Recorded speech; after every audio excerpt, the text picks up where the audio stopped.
জীবনে এমন কি আছে যা আপনাকে অজান্তে শিখরে পৌঁছে দিতে পারে বা আপনার পতনও ঘটাতে পারে? সঙ্গতি। যদি আপনি কোনো শ্রেষ্ঠ ব্যক্তির সঙ্গ লাভ করেন, তাহলে তার শুভ চিন্তা, তার গুণ, তার স্বভাব আপনার মধ্যে চলে আসবে। আপনি আরও শ্রেষ্ঠ হয়ে উঠবেন। আবার সেখানেই যদি আপনি কোনো দুষ্ট ব্যক্তির সঙ্গতি লাভ করেন, কোনো খারাপ মানুষের সঙ্গতি লাভ করেন, তাহলে আপনার শুভ চিন্তা, আপনার গুণ, তা যে কখন আপনার থেকে কেড়ে নেওয়া হবে সেটা আপনি জানতেও পারবেন না। দেখুন, এই সঙ্গতি হলো অত্যন্ত গুরুত্বপূর্ণ। এই সঙ্গতি আপনার নিয়তি নির্ধারণ করে। আপনাকে উদাহরণ দিলে, বৃষ্টির ফোঁটাকে দেখুন। যদি কোনো ফোঁটা গাছের পাতায় এসে পড়ে, তাহলে তা জীবন দান করতে পারে। যদি এমন কোনো ফোঁটা সাপের মুখে এসে পড়ে, তাহলে তা বিষে পরিণত হয়। যেমন সঙ্গ, তেমন নিয়তি। এবার দুর্ভাগ্যের বিষয় হলো এটাই যে বর্ষার ফোঁটা নির্ধারণ করতে পারে না সে কোথায় পড়তে চায়। তার নির্বাচনের ক্ষমতা নেই। কিন্তু আপনার কাছে তো বিবেক আছে, আপনি ভাবতে পারেন, চিন্তা করতে পারেন। তাহলে আপনি ভাবুন, আপনি কি এমন সঙ্গ চান যা শ্রেষ্ঠ, নাকি এমন সঙ্গ চান যা অশুভ? নির্বাচন আপনারই। শ্রেষ্ঠ সঙ্গ বাছুন আর আমার সাথে ভালোবেসে বলুন, রাধা রাধা। আমাদের জীবনে অত্যন্ত গুরুত্বপূর্ণ একটা আশা বসবাস করে, বিশ্বাসের রূপে। বিশ্বাস যা আমরা ঈশ্বরের ওপর করি, ভাগ্য, প্রারব্ধের ওপর করি, নিয়তির ওপর করি।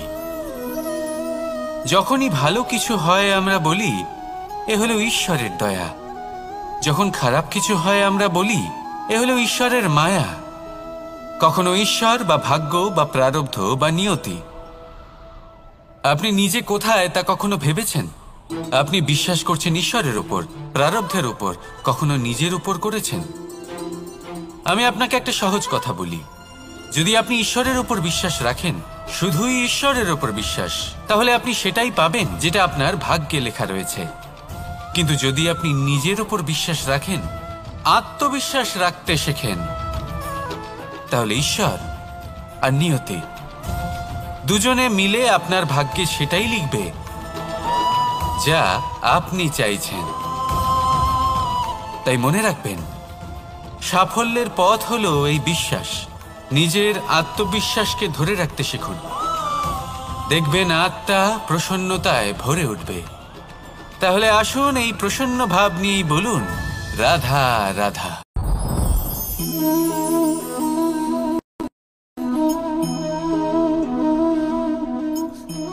মুক্ত।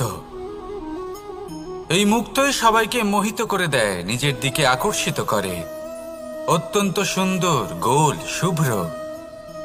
মুক্ত দ্বারা নির্মিত আভূষণ, তা হয়তো সে মুকুটই হোক বা কোনো স্ত্রীর অলংকার, তাকে আরো সুন্দর করে তোলে, তাকে আরো সুন্দর দেখতে লাগে। এবার এই মুক্তকে এত সুন্দর দেখার জন্য কত কষ্ট সহ্য করতে হয় তা কি কখনো আপনি ভেবেছেন? এই মুক্ত ঝিনুক থেকে বের করা হয়। ঝিনুক যা কিনা সমুদ্রের তলদেশে থাকে। ওকে কত কষ্ট সহ্য করতে হয়, জলের চাপ সহ্য করতে হয়, সমুদ্রের স্রোত সহ্য করতে হয়।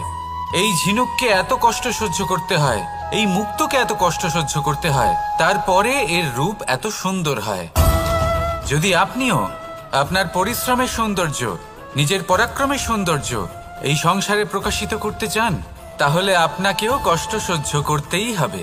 তাই জীবনে যখনই সংকট আসবে, বিপদ আসবে, সমস্যা আসবে, তখন একে সুযোগ হিসেবে গ্রহণ করুন। কারণ এই বিপদের সাথেই লড়াই করে আপনি মুক্তর মতোই পরিশুদ্ধ হয়ে উঠবেন।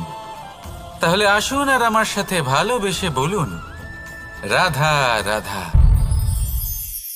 আপনি কি জানেন আপনার জীবনে আপনার আসল জীবনসাথী কে হন? মাতা পিতা, ভাই বোন, স্বামী স্ত্রী? না, আপনার আসল জীবনসাথী হলো আপনার শরীর। সেই শরীর যার দিকে আপনি কখনো নজরই দেন না, ঠিক কি না? এবার যে মানুষ এই রহস্য বুঝতে পারেন তার জীবন এমনি শুভ হয়ে যায়। আপনি নিজেই দেখুন না, সে সংসারের মঙ্গলই করা হোক বা সত্যের রক্ষা করা হোক, তা সে শত্রুর সাথে যুদ্ধ করা হোক বা মিত্রকে রক্ষা করা হোক, এই শরীরই তো কাজে আসে। তপস্যাতে, বলিদানে, পরিশ্রমে এই শরীরই হলো আধার, ঠিক কিনা? তাই আমাদের কর্তব্য হলো যে আমরা যেন নিজের শরীরের যত্ন নিই। আমরা কি খাই, আমাদের কি খাওয়া উচিত, এটা যেন বুঝি। কোনটা সুপাচ্য আর কোনটা নয়, এটা যেন বুঝি। কারণ যেমন হবে অন্ন, মনও তেমনই হবে। যত ভালো অন্ন তত ভালো মন। আর সুস্থ শরীর হলো সুস্থ মনের আধার, এ কথা অবশ্যই মনে রাখবেন। আর যদি মন সুস্থ থাকে তাহলে সকল শুভ উদ্দেশ্য পূর্ণ হবে। তাহলে আসুন আর আমার সাথে ভালোবেসে বলুন, রাধা রাধা। কথায় আছে যে দৃষ্টি অত্যন্ত কঠোর হয়, অত্যন্ত শক্তিশালীও হয়। কথায় আছে যে কারোর উপর যদি কুদৃষ্টি পড়ে তাহলে তার বিনাশ কেউ আটকাতে পারে না। এই যে কুদৃষ্টি, এর উপাচারও আমাদের কাছে রয়েছে। যখন আমরা বাড়ি নির্মাণ করি তখন একটা কালো মুখোশ লাগাই, যাকে রক্ষা কবচ মনে করা হয়, কুদৃষ্টি থেকে বাঁচার জন্য। যখনই কোনো বাচ্চা বাইরে যায় তখন তার মাথায় আমরা একটা কাজলের টিপ পরিয়ে দিই, কুদৃষ্টি থেকে বাঁচার জন্য। অর্থাৎ এই সংসারে কুদৃষ্টি থেকে বাঁচার উপাচার রয়েছে। উপাচার যদি কিছু না থেকে থাকে তাহলে তা হলো দৃষ্টিভঙ্গির। যদি আপনার দৃষ্টিভঙ্গি অনুচিত হয় তাহলে আপনার পতন কেউ আটকাতে পারবে না। না পারবে কালো মুখোশ, না কালো টিপ, না স্বয়ং ঈশ্বর। সেই জন্য নিজের দৃষ্টিভঙ্গি শুভ করে তুলুন, সব কিছু শুভই হবে। আসুন আমার সাথে ভালোবেসে বলুন, রাধা রাধা। কথায় আছে যে জীবনের আধার হলো সম্পর্ক, প্রসন্নতারও এবং ঈশ্বরের সাথে দেখা পাওয়ারও। এবার এই সম্পর্কের আধার আসলে কি? সেবা? না। বোঝাপড়া? না। অপেক্ষা? না। এই সম্পর্কের আধার হলো বিশ্বাস। যদি বিশ্বাস ভেঙে যায় তাহলে জেনে রাখবেন যে সম্পর্করূপী এই ভবন, এর ভিতই ভেঙে গেল। আর যদি ভিত ভেঙে যায় তাহলে সেখানে অন্য কোনো ভবন নির্মাণ সম্ভব নয়, সম্ভবই নয়। এই সমস্ত সম্পর্কের বিশ্ব বিশ্বাসে বসবাস করে। এই বিশ্বাস হলো অত্যন্ত গুরুত্বপূর্ণ। এই বিশ্বাসের জোরেই আমি আর রাধা কোনো সাংসারিক বন্ধনে আবদ্ধ না হয়েও এক অত্যন্ত দৈব অলৌকিক বন্ধনে আবদ্ধ। এ হলো বিশ্বাস, যার দ্বারা 11 অক্ষৌহিনী সেনার সামনে অর্জুন দাঁড়িয়েছিল এবং জয়ী হয়েছিল। এই বিশ্বাস হলো অত্যন্ত গুরুত্বপূর্ণ। তাই বিশ্বাস করতে শিখুন, বিশ্বাস দিতে শিখুন, বিশ্বাস পালন করতে শিখুন। আর আমার সাথে ভালোবেসে বলুন, রাধা রাধা। এই সংসার অত্যন্ত বিচিত্র এক স্থান। এ সত্য খুঁজতে থাকে, আর সত্য খুঁজে পেলেই তা প্রমাণ করতে চায়। সে চায় তার প্রমাণ পেতে, সাক্ষী পেতে চায়। সেক্ষেত্রে আমাকে বলুন যে সত্য কি করতে পারে? সেই ব্যক্তি যে সত্যকে ধরে আছে সে কি করবে? কিছুই নয়। কিছু করার প্রয়োজনই নেই, শুধু তাতে টিকে থাকতে হবে, সেই হিমালয়ের মতো যা আজ পর্যন্ত টিকে রয়েছে। যদি আপনি সত্যবাদী হন তাহলে আপনার কিচ্ছু প্রমাণ করার কোনো প্রয়োজন নেই। যদি প্রয়োজন থাকে তাহলে সত্যের সাথে টিকে থাকার। এই সময় নিজে সাক্ষী হবে, নিজে প্রমাণ দেবে।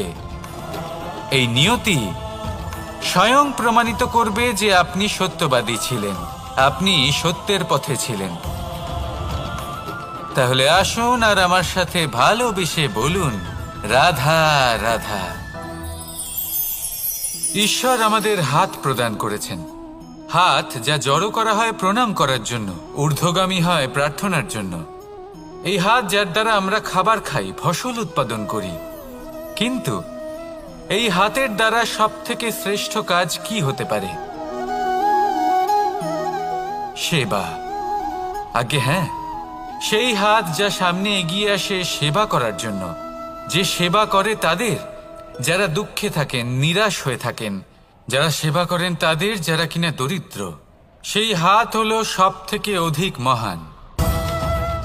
ঈশ্বরকে দীনবন্ধু বলা হয়ে থাকে, কারণ যারা দুঃখী হন, নিরাশ হন, দরিদ্র হন, ঈশ্বর তাদের সাহায্য করেন, তাদের সহায়ক হন, তাদের মধ্যে ঈশ্বর বাস করেন।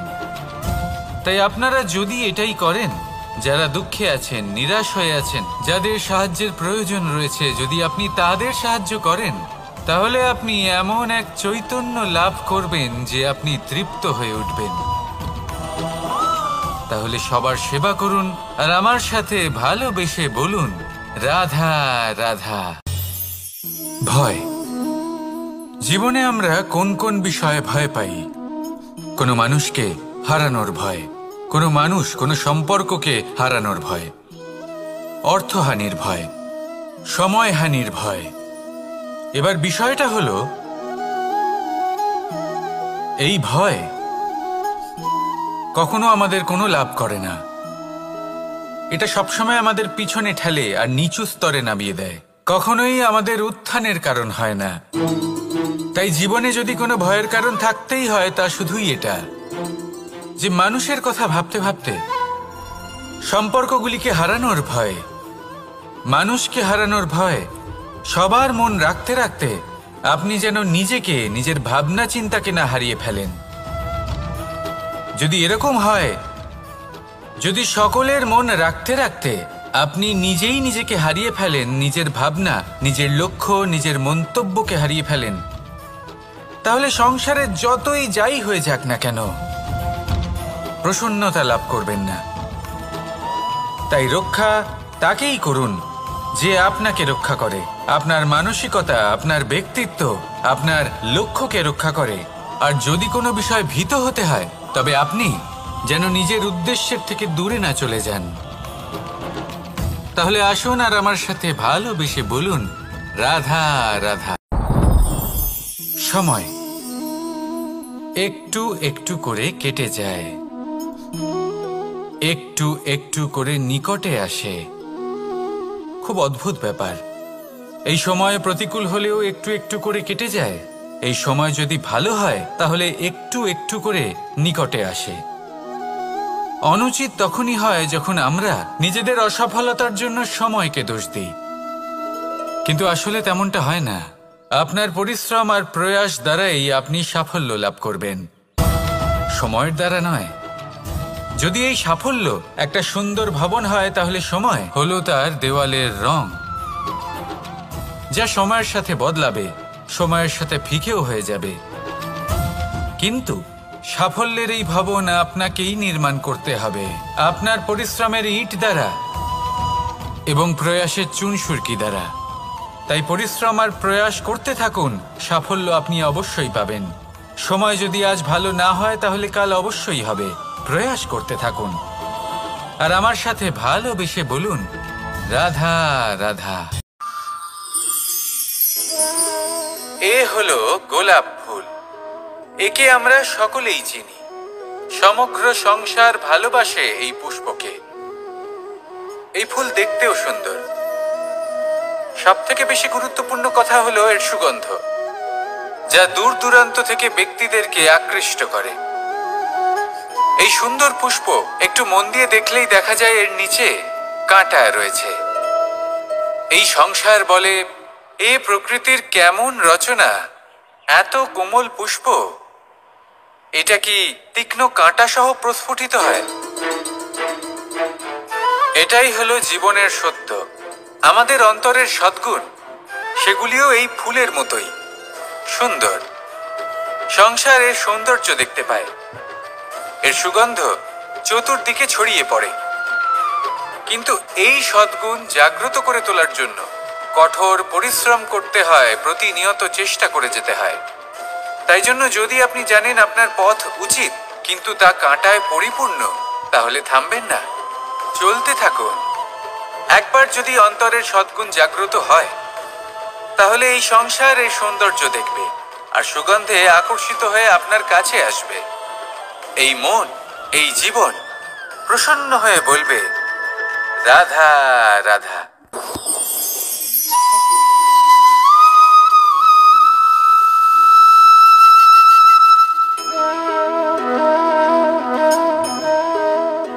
মোহনের বাঁশির এই সুর, এই সঙ্গীত কার না পছন্দ হয়? সবারই খুব ভালো লাগে। এবার এই সুর আসে কোথা থেকে? কেউ বলবেন কৃষ্ণের হৃদয় থেকে। সত্য কথা, এই সুর হৃদয় থেকে নির্গত হয় এবং প্রকট হয় এই বাঁশি থেকে। এই বাঁশিটাকে দেখুন, এই ছিদ্রগুলি দেখুন, প্রত্যেকটা সুর থেকে নিজস্ব একটা স্বর নির্গত হয়। এবার যে ব্যক্তি এই সমস্ত সুর এবং স্বর বুঝতে পারেন, এতে নিপুণ, তিনি এই বাঁশির দ্বারা যে সুর নির্গত করবেন তা তো মধুর অবশ্যই হবে। এবার জীবনের সাথেও কিছুটা এরকমই ঘটে। জীবনের কিছু নীতি থাকে, অর্থ, কুটুম্ব এবং আধ্যাত্মিক। যদি জীবনের প্রত্যেকটা মুহূর্ত সুখময় হয় এরকম আপনি চান, তাহলে এই তিনটি নীতিতে আপনাকে নিপুণ হতে হবে। কোনো একটি বিশেষ নীতির প্রতি যদি আপনি বেশি ঝুঁকে পড়েন, তাহলে বাকি দুই নীতি থেকে যা সুখ লাভ করা সম্ভব তা পারবেন না। ধন অর্জন করতে হবে পরিবারের জন্য, পরিবারের সুখ মনের শান্তির জন্য, মনে শান্তির প্রয়োজন মনের শুদ্ধতার জন্য। যখন এই মন শুদ্ধ হবে, জীবন শুদ্ধ হবে, পবিত্র হবে, সুন্দর হবে এবং ভালোবেসে বলবে, রাধা রাধা। যত শক্তিশালী এই মন, তত শক্তিশালী এই শরীরও। এই যে আমাদের শরীর, এটা আসলে কি? এ হলো একটা রথের মতো। আর একটা রথ ততক্ষণ চলতে পারবে না যতক্ষণ না তাকে কোনো সারথি চালাবে। এই মন হলো শরীরের সারথি। এবার ভাবুন, যদি এই সারথি শক্তিহীন হয়, দুর্বল হয়, তাহলে এই রথের কি হবে? এটা উচিত পথে চলতে পারবে না, উচিত গতিতে চলতে পারবে না, মন মতো স্থানে এটা পৌঁছতেও পারবে না। সেই জন্য মনের শক্তি অত্যন্ত প্রয়োজনীয়। এবার মনের শক্তি আমরা কোথা থেকে লাভ করি? দৃঢ়তার শক্তি থেকে। এবার এই শক্তি আমরা কিভাবে বাড়াতে পারি? আমরা প্রতিদিন কিছু নতুন স্থির করি, কিছু ছোট কিছু বড়। আর যেই আমরা নতুন কিছু পূর্ণ করি, আমাদের মনের শক্তি বেড়ে যায়। আর যদি পূর্ণ না করতে পারি, মনের শক্তি কমে যায়। একটা দেওয়ালের মতো ছোট ছোট ছোট ছোট শিলা আমরা একটার পর একটা স্থাপন করে একটা দেওয়াল তৈরি করি। এতগুলো পাথর যখন একত্রিত হয়ে যায়, তখন এমন এক দেওয়াল তৈরি হয় যাকে ভাঙা প্রায় অসম্ভব হয়ে দাঁড়ায়। সেরকমই হয় মন এবং দৃঢ়তা। ছোট ছোট কাজ করে নিজের লক্ষ্য পূর্ণ করুন। এই লক্ষ্য যদি পূর্ণ হয়, তবে মনের শক্তি বাড়বে। কিছুটা এইভাবে যে যত বড়ই বিপদ আসুক না কেন, সেই বিপদ নিজে হার মেনে নেবে, কিন্তু আপনার মন ততটাই শক্তিশালী থাকবে। তাই মনের শক্তি বাড়াতে থাকুন, যাতে আপনি উচিত পথে চলতে পারেন, উচিত গতিতে চলেন আর মনোবাঞ্ছিত স্থানে পৌঁছতে পারেন। তবেই এই মন প্রসন্ন হয়ে বলবে, রাধা রাধা। ওমা, এ কি? আমি কখন থেকে এখানে অপেক্ষা করছি, হাত পেতে দাঁড়িয়ে রয়েছি যাতে একটা ফল আমার হাতে এসে পড়ে এবং সেটা আমি খেতে পারি। কখন থেকে অপেক্ষা করছি, কিন্তু সেটা হচ্ছেই না। এবার আপনি বলবেন যে এসব কি বলছি, এ কি অদ্ভুত কথা বলছি। যদি ফল খেতে হয় তাহলে আমাকে বৃক্ষে চড়তে হবে, ফলের কাছে পৌঁছতে হবে, তবেই তো ফল পাবো। এবারে এটা অত্যন্ত সহজ ব্যাপার, কিন্তু এই বিষয়টা আপনি নিজের জীবনের প্রসঙ্গে ভেবে দেখুন। লক্ষ্য কোথায় আছে আপনি জানেন, সেই লক্ষ্যে পৌঁছানোর পথ কি সেটাও আপনি জানেন, সেই পথে চলার ক্ষমতাও আপনার রয়েছে, কিন্তু তাও আপনি নিজের লক্ষ্য লাভ করতে পারছেন না। কেন? কারণ আপনি অপেক্ষা করছেন যে লক্ষ্য আপনার সামনে চলে আসবে, কিন্তু তা হয় না। লক্ষ্য সে যাই হোক না কেন, ধন হোক, প্রেম হোক, কোনো সম্মান হোক বা মোক্ষ হোক, যদি আপনি তার দিকে অগ্রসর না হন, তাহলে ফল প্রাপ্তি অসম্ভব ব্যাপার। তা কোনোদিনই হবে না। সেই জন্য আপনার চোখের সামনে আপনি যদি নিজের লক্ষ্যকে দেখতে পান, তাহলে উঠুন এবং সেই দিকে অগ্রসর হতে শুরু করুন। নিজের অন্তরের সকল অশুভ গুণ দূর করুন, অলসতা ত্যাগ করুন, অজ্ঞানতা ত্যাগ করে দিন এবং চলতে থাকুন। অবশ্যই মনোবাঞ্ছিত ফল লাভ করতে পারবেন। মনে রাখবেন, চলতে থাকলে তবেই লক্ষ্যপ্রাপ্তি হবে। অপেক্ষার দ্বারা শুধুমাত্র মৃত্যু লাভ হবে। আসুন আমার সাথে ভালোবেসে বলুন, রাধা রাধা। প্রত্যেক প্রাণী ভালোভাবে জীবন যাপন করতে চান, এটা তাদের স্বভাবে আছে এবং ভাবাটা অনুচিত নয়। কিন্তু একটা ভালো জীবনের গুরুত্বপূর্ণ অংশ কোনটা? বসবাসের স্থান, সেই স্থান যেখানে আমরা জীবন অতিবাহিত করি। এবার মানুষ ভাবতে পারেন যে একটা ভালো বাসস্থানের অর্থ কি? সেই স্থান যেখানে সহজে জল পাওয়া যায়, যেখানে শুদ্ধ বায়ু পাওয়া যায়, যেখানে আনাজ উৎপন্ন হয়। এটা জীবনযাপনের জন্য পর্যাপ্ত বটে, কিন্তু ভালো জীবন যাপনের জন্য আরো একটা কথা আপনাকে বুঝতে হবে। সাধু, জ্ঞানী, পণ্ডিত ব্যক্তি, এই সকল মহাপুরুষ, এনাদের যে বাসস্থান তা অত্যন্ত বিশেষ হয়। এখানে এক ধরনের বিশেষ ইতিবাচক শক্তি থাকে, এমন একটা স্থান যেখানে দেবতারাও বিচরণ করেন। জীবন আমরা সবাই যাপন করি, কিন্তু জীবনের উদ্দেশ্য শুধুমাত্র জীবন যাপন করা নয়। জীবনের উদ্দেশ্য হল মুক্তি লাভ করা। আর এই সকল সাধু, জ্ঞানী, পণ্ডিত ব্যক্তি, এই সকল মহাপুরুষ আপনাকে মুক্তির পথে নিয়ে যেতে পারেন। কারণ এরা হলেন সেই মহাপুরুষ যারা নিজেদের অন্তরের বিকার, অহংকার, ক্রোধ, বিদ্বেষ, এই সকল দোষগুলিকে ত্যাগ করেছেন, এদের উপর বিজয় লাভ করেছেন। এমনই একজন ব্যক্তি আপনাকে মুক্তির পথে নিয়ে যেতে পারে।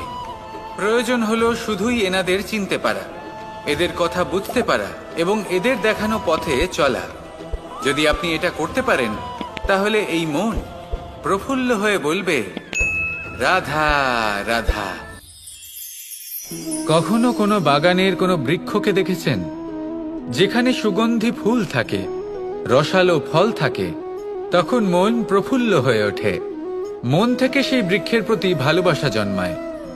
কিন্তু যিনি বাগানের মালিক, শুধুমাত্র তিনিই জানেন যে কিভাবে এই বৃক্ষকে আগলে রাখতে হয়, কিভাবে তার পরিচর্যা করলে এতে সুন্দর সুগন্ধি ফুল হবে, রসালো ফল হবে। কখনো কখনো প্রয়োজনের থেকে বেশি রোদ পেলে এই বৃক্ষগুলি শুকিয়ে যায়, প্রয়োজনের থেকে কম রোদ পেলেও এই বৃক্ষ কিন্তু শুকিয়ে যায়। প্রয়োজনের থেকে কম জল যদি পায়, এই বৃক্ষ শুকিয়ে যেতে পারে।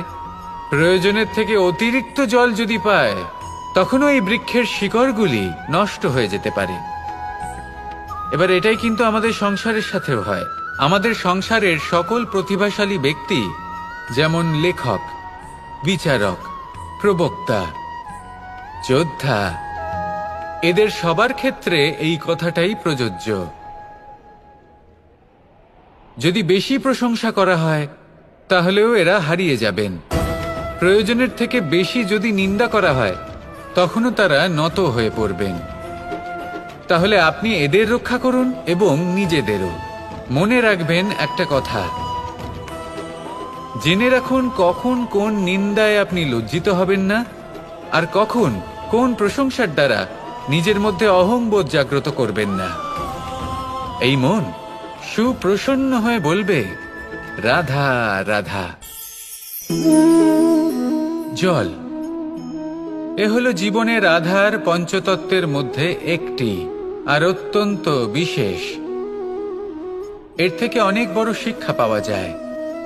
এই জল, গন্তব্যের বিষয়ে এর স্পষ্ট ধারণা আছে। ও জানে ওর লক্ষ্য কি, আর প্রয়াস করে ততদূর সে পৌঁছেও যায়। এটি পর্বত থেকে বয়ে নিচে নেমে আসে, নদীর সাথে সমাহিত হয়ে তার সাথে বয়ে চলে, চিরসবুজ বনানী গড়ে তোলে, প্রাণীদের তৃষ্ণা নিবারণ করে, সামনে এগিয়ে চলে, মানুষের সাথে মিলিত হয়। যারা একে বাঁধের মধ্যে বেঁধে রাখতে চেষ্টা করে, সে বন্দি দশাতেও থেকে যায়, মানুষের কল্যাণ করে। তারপর বাঁধ থেকে মুক্তি পেয়ে এগিয়ে চলে, কোথাও ধাক্কা খায়, কোথাও বাধা পড়ে, কোথাও যদি পথ খুঁজে না পায় তাহলে পথ খুঁজেই নেয়, আর যেখানে পথ থাকে না সেখানে পথ বানিয়ে নেয়, আর শেষ পর্যন্ত নিজের লক্ষ্যে পৌঁছেই যায়, অর্থাৎ সমুদ্রে গিয়ে সমাহিত হয়ে যায়। আমাদেরও কিছুটা এরকমই হয়ে উঠতে হবে। যেখানেই যাবেন সকলের কল্যাণ করুন, সামনে এগোন। আপনি কোথাও পড়ে গেলে, ধাক্কা খেলে আঘাত লাগবেই, উত্থান পতন লেগেই থাকে। সামনে এগোতে থাকুন। কোথাও পথ না পেলে তা খুঁজে নিন, কোথাও পথ না থাকলে তা বানিয়ে নিন। নিজের গন্তব্যের কথা সব সময় মনে রাখুন। শেষ পর্যন্ত নিজের মোক্ষ লাভ আপনি অবশ্যই করবেন। আর আমার সাথে ভালোবেসে বলুন, রাধা রাধা। জীবনের প্রত্যেক মুহূর্ত আমাদের কিছু না কিছু শিক্ষা দেয়, নির্ভর করছে আমাদের দৃষ্টিভঙ্গির উপর। যেমন নদী হলো আমার অত্যন্ত প্রিয়, নদীতে ভ্রমণ করতে আমার খুব ভালো লাগে। কি বলেন? নদীতে সবসময় নতুন কিছু থাকে, ও পুরনো কিছুই নিয়ে বসে থাকে না।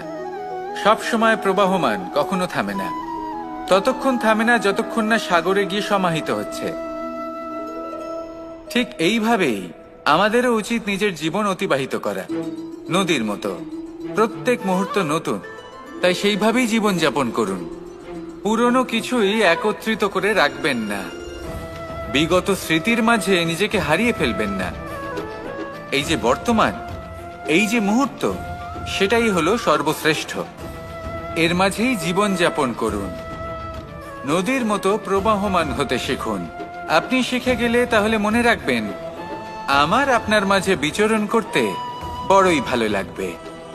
যে ব্যক্তি আনন্দের সাথে জীবনের প্রত্যেকটা মুহূর্ত অতিবাহিত করে কোনো চিন্তা ছাড়াই, প্রবাহমান হয়, কখনোই থামে না, যতক্ষণ না মুক্তি লাভ করছেন, এমন ব্যক্তির মধ্যেই রাধাকৃষ্ণ বসবাস করেন। তাহলে আসুন আমার সাথে ভালোবেসে বলুন, রাধা রাধা। সূর্যের প্রকাশ অন্ধকারকে দূর করে দেওয়া সেই মহানায়ক। এই সূর্যের প্রকাশ যখন পৃথিবীতে এসে পৌঁছয়, কি হয়? এই পৃথিবী জেগে ওঠে, প্রত্যেক প্রাণী জেগে ওঠে, মানুষ জেগে ওঠে, নিজের কর্ম করেন, জীবন যাপন করেন। এই ঘুমের মৃতপ্রায় স্থিতি কাটিয়ে উঠে জীবন যাপন করতে শেখেন। এটাই হলো প্রভাব সূর্যের প্রকাশের। এবার এই প্রকাশ যে সূর্যের থেকে পাই, তিনি কি করেন? তিনি নিজেকে জ্বালান আমাদের জীবন প্রদান করার জন্য। প্রত্যেকটা মুহূর্ত তিনি তাপ সহ্য করেন, আমরা যাতে সেই প্রকাশ লাভ করি। এটাই হলো জীবনের সারমর্ম। যদি আপনিও এই সংসারে প্রকাশ ছড়িয়ে দিতে চান, তাহলে আপনাকেও তপ্ত হতে হবে, নিজে জ্বলতে হবে, সেই কর্ম করতে হবে যেটা কঠিন হতে পারে কিন্তু আসলে শ্রেষ্ঠ। তবেই এই সংসারের সেবা করতে পারবেন, সংসারকে পথ দেখাতে পারবেন। নিজের অন্তরের প্রকাশ জাগ্রত করুন, তবেই সেই সকল ব্যক্তি যারা পাপের অন্ধকারে নিমজ্জিত হয়ে আছেন, তারা জাগ্রত হবেন। সেই সকল ব্যক্তিকে জাগিয়ে তুলুন, প্রেরিত করে তুলুন সুখী হওয়ার জন্য যারা সুখী হতে পারছেন না। সেই সকলকে প্রেরিত করুন সাফল্য লাভের যারা সফল হতে পারছেন না। নিজের অন্তরের সূর্যকে জাগ্রত করুন, চারিদিকে শুধু প্রকাশই প্রকাশ হবে, জীবনই জীবন থাকবে, আনন্দই আনন্দ থাকবে, আর এই মন বারবার প্রসন্ন চিত্তে বলে উঠবে, রাধা রাধা। আজ আমরা দুই ধরনের ব্যক্তির বিষয়ে কথা বলবো। প্রথম জন হলেন যে প্রয়োজনের থেকে অনেক বেশি পরিমাণ ধন উপার্জন করে থাকেন। তার কাছে ততটা ধন থাকে যতটা তার প্রয়োজনও নেই, তারপরেও আরো ধন উপার্জন করতে চেষ্টা করতে থাকেন। সকল সম্ভব চেষ্টা করেন, সকল সম্ভব কর্ম করেন, তা সে উচিত কর্ম হোক বা অনুচিত, তাতে তাদের কিছুই যায় আসে না। তারা শুধুই এই সংসারের সকল সুখ ভোগ করতে চান, সকল স্বাচ্ছন্দ্য লাভ করতে চান। আজীবন তারা প্রচেষ্টাই করতে থাকেন। এবার এই করতে গিয়ে তারা ভারাক্রান্ত হয়ে সমস্যার সম্মুখীন হন। এনাদের সমগ্র জীবন এই চেষ্টাতেই চলে যায়, জীবন যাপন করার বদলে। অন্যদিকে আরেকজন ব্যক্তি যিনি জানেন তার প্রয়োজন কতটুকু, আর শুধুমাত্র সেই পরিমাণ ধন অর্জন করেন, তার থেকে বেশি একটুও নয়। উনি যদি দুবেলা খেতে পান মাথা গোজার ঠাঁই পেয়ে যান, সেটাই পর্যাপ্ত। তাতেই তিনি আনন্দে জীবন যাপন করেন, না কোনো বৃথা চিন্তা করেন, না কোনো বৃথা কষ্ট করেন। এবার আমি আপনাদের জিজ্ঞেস করব, এই দুই ব্যক্তির মধ্যে আপনি কোন ব্যক্তি হতে চাইবেন? বেশিরভাগ মানুষ এটাই বলবেন যে আমরা সেই দ্বিতীয় মানুষ হতে